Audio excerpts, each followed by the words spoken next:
Oh man, oh man, oh man. Welcome back to the channel, everyone. Thank you all so much for being here, for joining me here day in, day out. You came yesterday, you're back again today. Thank you so much. Let's go ahead and begin, if you don't mind. Let's begin our album listen. Some Brian Eno. We're going to start off listening to Here Come the Warm Jets. This is Brian Eno's debut solo album, which was released in 1974. So many of you guys have been asking me to listen to this album, as well as several other albums from Brian Eno, his solo material, and I figured what better place to start than at the beginning. Why not? Before I dive into it, we're going to listen to the first song, which is Needles in the Camel's Eye. I was gifted the album, and I got to tell you, I can't find it right now. I didn't spend that much time looking. I mentioned it before, but I rotate my albums so I can pick one and bring it on the channel. I found Another Green World in Tiger Mountain, but I couldn't find this one. So it's here somewhere. Somewhere in here, but honestly, I didn't really look that hard for it. I was like, let me just listen to the music. So, Needles in the Camel's Eye, first track off the album. I'm excited to get in here. I see a lot of names I recognize. Phil Manzanero from Roxy Music. I see Robert Fripp as well. John Wetton makes an appearance. Andy McKay.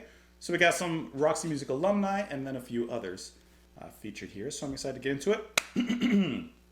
Just to name out a few names who have been recommending this album. You have Sameli S., NJ1639, Frugal Severin, you mentioned this as well, Lemming998, I see you, David Sudaby, I thought it was Sudababy, but what did the baby do to get sued, is the question. Hugo Montoya, Colin Varelli, Jerk DeFries, and the list goes on and on and on. Semchen9, Guitgas, Robert Wrench. I see all of you. But we could sit here all day naming you. But instead, let's go ahead and listen to some music. Starting off with the first track, Needles in the Camel's Eye. Let's go.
Not bad for a first track on the album. Not bad, not bad. It's a rock and roll, especially a lot of roll because of the drumming. Drumming was fantastic.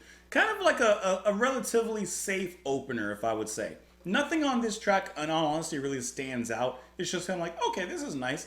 I want to get to that experimental. I'm expecting a lot. Brian Eno, I know it's a debut album. I'm expecting a lot, and I'm excited to get further into it. This track is like, okay, that's cool. Let's see what else you got. I like the singing in here. That's gonna be Brian Eno singing. I actually like his voice a lot here. I like all the harmonies rising underneath him. I even like his non-vocalizations, so da da da da da, like that. The guitar solo about halfway through was nice. I would have liked a little bit more of it, but it felt really nice. Had a little stop-start section in there, just throw you off a little bit. But the drumming was really what was bringing the heat on this particular track. And the drumming here is going to be provided by, hold on. I'm looking. I'm still looking. Hold on. Where's the drums? I don't I don't see them here. Hold on. Percussion. Okay. I guess percussion counts, but it's more like they should just put drums. That's okay. Percussion, I guess, works. That's going to be Simon King, who's going to be drumming here. And Simon King comes from Hawkwind, actually, interestingly enough. And I'm looking at his discography and what he's played. And he did not play on the album we listened to, but he does play on Do Re Mi Fa Sol La Ti Do, which is another album from them that you guys had recommended.